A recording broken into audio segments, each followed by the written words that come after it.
Olá, está começando o Religare Conhecimento e Religião. Hoje eu converso com Nestor Figueiredo. Ele é doutor pelo Programa de Pós-Graduação em Ciências das Religiões da Universidade Federal da Paraíba. Nós vamos falar sobre teoria da religião. Bem-vindo ao Religare, Nestor. Olá. Procure pelo Religare Conhecimento e Religião no YouTube e nos desenvolvedores de podcast, como por exemplo o Spotify. O termo de busca é @Religare Conhecimento e Religião, tudo junto, sem acento. Inscreva-se em nossos canais, acompanhe, curta e compartilhe as nossas entrevistas. Nestor, para falar sobre teoria da religião, né, vamos começar a discutir sobre esse objeto a que se dedica a disciplina.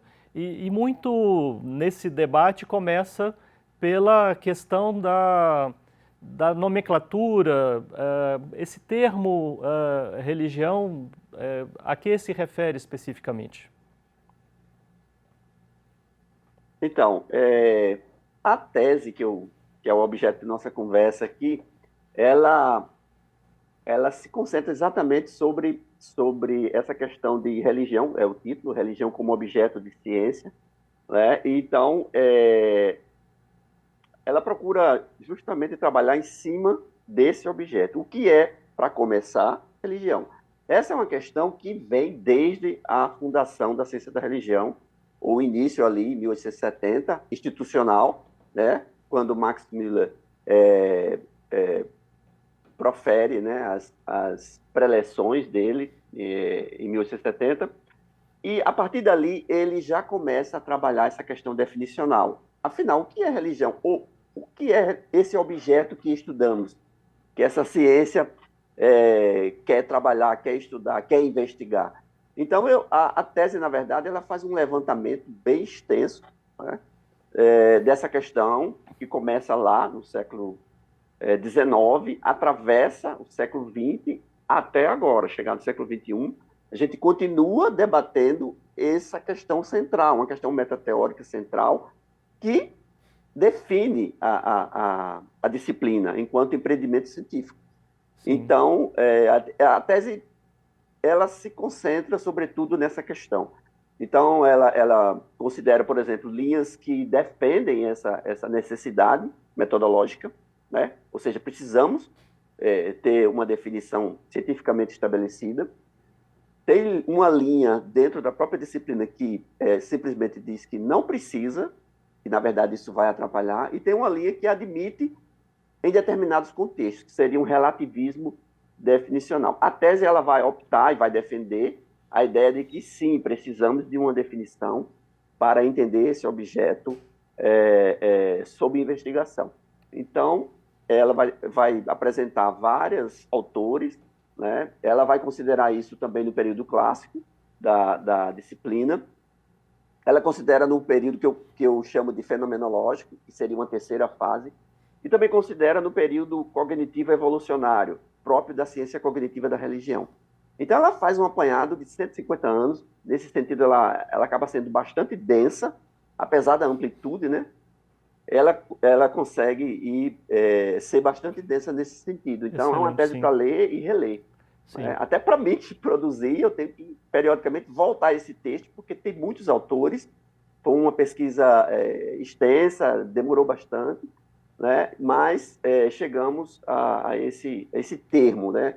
Ou seja, basicamente ela defende que sim, precisamos partir de uma definição cientificamente estabelecida se queremos ter ciência, né? Então, é isso. Sobre esse radical da palavra religião, bem, nós vamos, primeiro quero dizer que a gente vai passar por esses aspectos todos que a sua tese investigou, mas queria começar discutindo sobre esse radical religio. Ele tem história, ele tem datação, ele tem impactos. Sim. Religio tem duas linhas, digamos assim, de interpretação do termo. Uma que é pré-cristã, em Cícero, né? No livro chamado A Natureza dos Deuses, ele já coloca essa linha etimológica. E depois, no século IV, tem Lactâncio, que é um autor cristão, que ele faz uma ressignificação desse termo. Então, no século XVIII, XIX, quando esse termo volta os autores começam a criticar a partir dessa acepção de Lactâncio, e não da de Cícero. Então, muitos dizem que é um termo moderno e que não serve para todas as culturas. No entanto, eles partem dessa acepção moderna, de fato, ressignificada por Lactâncio. Não a de Cícero, que é religio de relegere, de rever, de revisar, enquanto que religare é de unir novamente. Então, ele está muito atrelado ao conceito da principal religião do mundo, né, que é o cristianismo. Então, se confunde um pouco. Então, muitos autores criticam, na verdade, essa acepção cristã, e não o religio de Cícero, lá do século I a.C. Então, a essência da religião tem que fazer a defesa por esse termo a partir dessa questão, a partir dessa acepção original. E já naquela época, alguns autores da ciência da religião defendem que era considerado uma categoria analítica, já naquele tempo. Então, a crítica pós-moderna, pós-colonial, quando questiona esse termo, na verdade ele está questionando a acepção moderna, mas não a acepção de Cícero de lá do século I. Essa, sim, já tinha essa propensão de categoria analítica. Você entende que não é propriamente, então, um problema utilizar a religião como categoria analítica, ainda que outras culturas propriamente não expressem esse sentido do religio como rever? Não, é outra questão que se coloca, né? Bom, em certas culturas nem existe esse nome, religio, não tinha esse nome. Apesar do termo ser latino e o Império Romano foi muito difundido, tanto que até na Rússia se mantém esse termo religio, né? E ali na Europa foi muito difundido, né? No alemão é Religionswissenschaft, o religion está lá. No entanto, em outras culturas, de fato, não tem esse termo, mas isso não é nenhum problema. O fato de não ter a palavra religião em outras culturas não elimina a realidade para a qual o termo aponta. Então, só precisa definir o termo religião, ou religião, no nosso caso. O que significa isso? Né? Aponta para que realidade empírica? E isso vai ter em qualquer cultura. Por exemplo, antes do termo da gravidade, por exemplo, quando se dá esse nome para essa força, nenhum ser vivo tinha dificuldade em aderir à Terra. Isso existia, apenas se deu um nome a isso. Do ponto de vista de uma disciplina como a ciência da religião, ou mesmo do ponto de vista de outras disciplinas que se dedicam ao estudo da religião, são muitas as linhas interpretativas com relação ao que representa isso nas culturas, nas experiências. Como escolher um caminho? Se propõe isso, escolher um caminho preferencial para compreender religião, entre N possibilidades de compreender religião? Sim, a ideia, na verdade, quando eu fiz a tese, era justamente superar esse problema. Por que o termo religião, ou a ideia de religião, ela é questionada? Porque muitos autores dizem, olha, esse termo, essa definição, se pegar uma definição específica, ela não se aplica a outras culturas. E outras culturas, como você bem frisou, vai ter outro entendimento, tá? de religião. Então, a tese, quando ela defende uma abordagem definicional, certo? É justamente para superar essa questão, a partir da ciência da religião, obviamente. Ninguém está querendo impor a outras disciplinas. Mas, enquanto ciência desse objeto, a gente precisa ter uma definição do que é religião para nós. Nesse sentido, como a gente entende esse objeto, já que é uma ciência? Então, na tese, eu fiz uma análise, na verdade, de 79 definições, propus um modelo, que eu chamo de hipertextual, onde se chega à conclusão de que, nesse hipertexto, que seria um texto a partir do enunciado da definição, seja ela qual for, há uma convergência, independente de culturas. Então, o que está se defendendo é a ideia de que religião, enquanto capacidade natural do homem, ela é universal. No entanto, quando essa capacidade se manifesta em N culturas, obviamente ela vai ser contingencial, ela vai ter uma apresentação específica, um modo de manifestação específica daquela cultura. mas isso não importa. Essa parte contingencial, ela pode ter uma definição para cada caso. No entanto, essa capacidade natural do ser humano, que se chama religião, ela é universal, porque ela vai ser a mesma em qualquer cultura.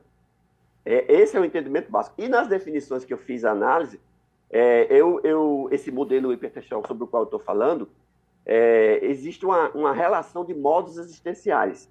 Um modo humano e um modo sobre-humano. 95% dessas definições que eu analisei, elas trazem no hipertexto, mas não no enunciado do texto, esse modo existencial sobre-humano em articulação com o modo humano. Então, há uma convergência, né, um consenso nesse sentido. No texto, no enunciado da definição, né, na parte gramatical, há diferenças. No entanto, no hipertexto, que seria essa virtualização, ou esse estoque de significados para além do texto, há uma convergência, porque todas as definições que eu analisei, esses 95%, elas articulam esses dois modos existenciais, humano e o sobre-humano. Então, sim, há convergência nisso aí. A questão é como a gente definir religião no texto e não no hipertexto, de maneira a articular esses modos existenciais. Perfeito. Então, esse é o nosso desafio. Primeiro, defender o termo, como você observou. Religião é utilizável.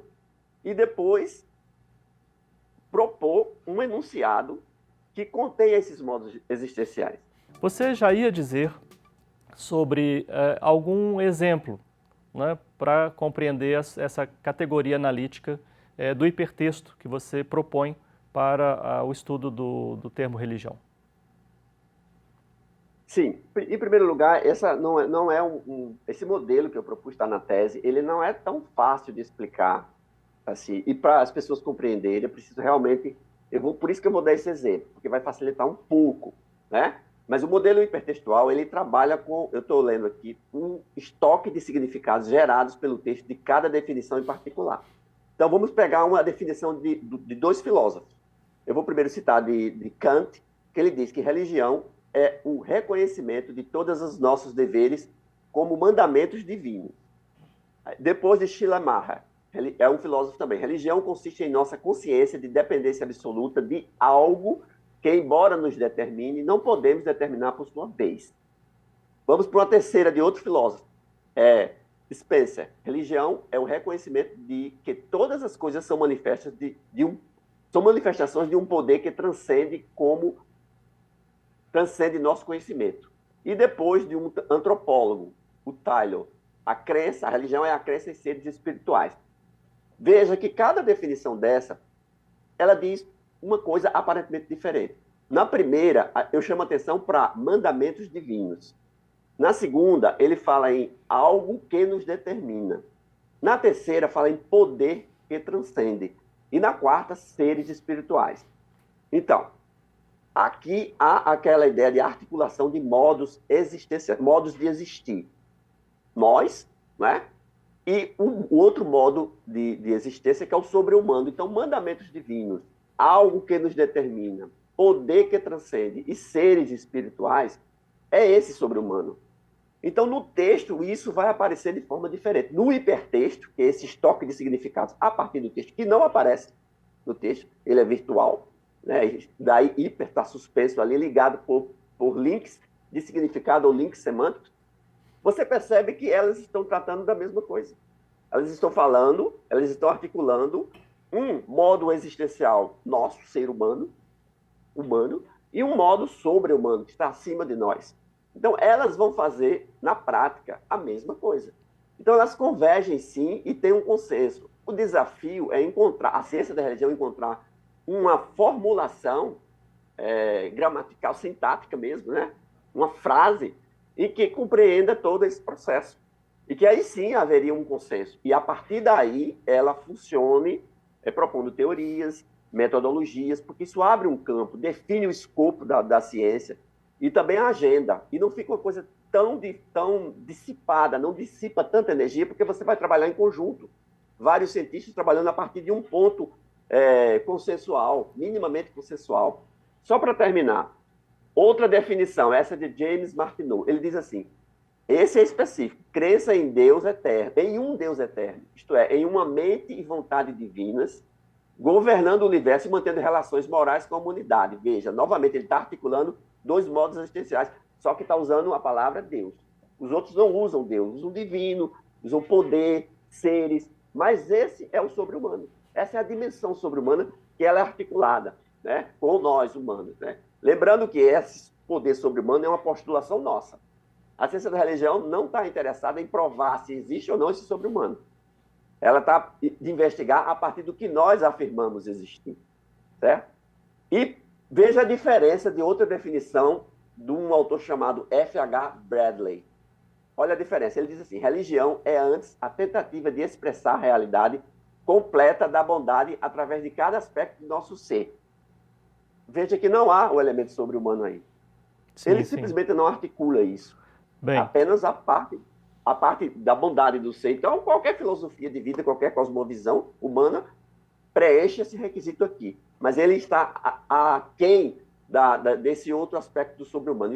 E para concluir, o Martin Borg, ele emula do texto definicional aquilo que eu estou afirmando como modos existenciais.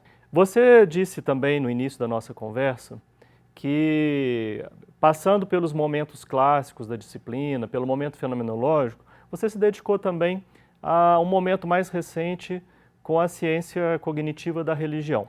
Como nós não vamos poder passar pelos outros, a gente podia talvez nos concentrarmos agora nesse debate, né, em que a ciência cognitiva da religião contribui para esse trabalho aí de teoria da religião, né, de compreensão da religião.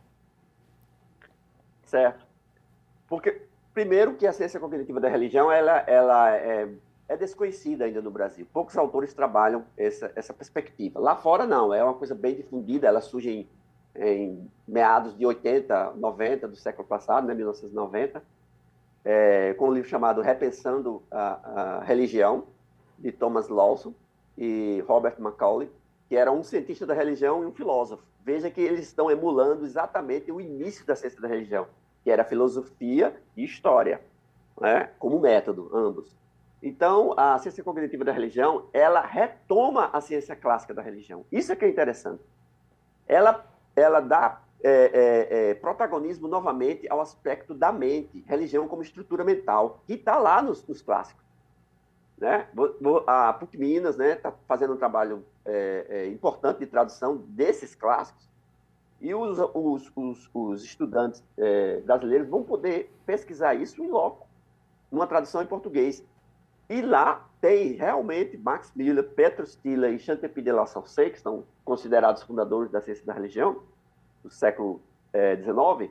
Eles trazem religião e têm esse entendimento de religião como estrutura mental. E é por isso que nós podemos fazer ciência. A partir da estrutura mental, sim, podemos fazer. Né? Então, a ciência cognitiva da religião é uma retomada, em certo sentido. Obviamente, com ganhos metodológicos, porque o tempo passa, então houve um ganho. Então, hoje existe uma dimensão empírica muito grande de pesquisas que tentam demonstrar essa estrutura mental, né, a partir de achados empíricos. Então, ela trouxe essa dimensão empírica e se aproximou mais desse modelo científico, né, das ciências, digamos assim, as ciências naturais até. Então, ela é nova aqui no Brasil, não tem muita difusão, né, mas a gente precisa voltar um pouco os olhos para essa perspectiva cognitiva e evolucionária. Sim. Também tem esse aspecto. Então, tem pouca coisa traduzida, mas já está começando. Sim, estamos fazendo de fato, como você disse, né, a PUC Minas tem trabalhado com isso, o papel importante que exerce o Brasil Fernandes de Barros, que é doutor em Ciência da Religião aqui pela PUC Minas, que tem feito esse trabalho de tradução e você tem acompanhado, né, o trabalho do Brasil. E por falar da importância de resgatar esse momento fundacional, originário aí da disciplina Ciência da Religião, vocês aí na Universidade Federal da Paraíba estão organizando para recentemente um debate sobre o Friedrich Max Müller, né, agora no dia 6 de dezembro do ano de 2023. Fale um pouco para nós sobre esse evento e a gente conclui a nossa a nossa conversa. Inclusive, se você quiser saber mais sobre o evento, nós vamos deixar o link para você acessar. Certo. Esse evento, na verdade, é uma homenagem, né, ao bicentenário de Max Miller, no caso, 200 anos, né, de nascimento dele. Agora, no dia 6 de dezembro, a gente vai fazer uma live, um simpósio, na verdade, convidamos alguns autores que trabalham especificamente sobre esse resgate, inclusive alguns da PUC Minas, para fazer essa homenagem, esse reconhecimento e registrar a importância desse momento. Você veja, em outras disciplinas como sociologia, os clássicos são uma questão de ordem sempre eles estão voltando aos clássicos para repensar algum ponto, né, da atualidade. Então, a gente precisa fazer esse resgate. A PUC Minas tem feito isso com a tradução. Alguns autores, eu me incluo, dentre os quais, têm feito isso também através de artigo. A minha tese tem um capítulo só sobre isso, né, dessa importância. E a gente vai fazer esse simpósio no modo live, justamente para marcar a importância de Max Miller para a ciência da religião. Muito obrigado. Então, vamos colocar mais uma vez aqui no vídeo. Quem quiser saber sobre esse evento no dia 6 de dezembro do ano de 2023, teosfera.com.br. E a gente vai estar bem em sintonia, porque um dia antes nós vamos ter um debate aqui na PUC Minas sobre teoria e método em ciência da religião, e a gente vai ter o prazer, inclusive, de contar com a sua participação, de outras doutoras, outros doutores que se dedicaram também a esse tema. Somos um projeto de extensão do Programa de Pós-Graduação em Ciências da Religião da PUC Minas. Conheça mais sobre as nossas atividades e cursos de mestrado e doutorado. Acesse a página pucminas.br/ppgcr. Obrigado a você que nos acompanha, obrigado a toda a nossa equipe. Nós voltamos na semana que vem. Um abraço muito cordial e até o próximo Religare Conhecimento e Religião.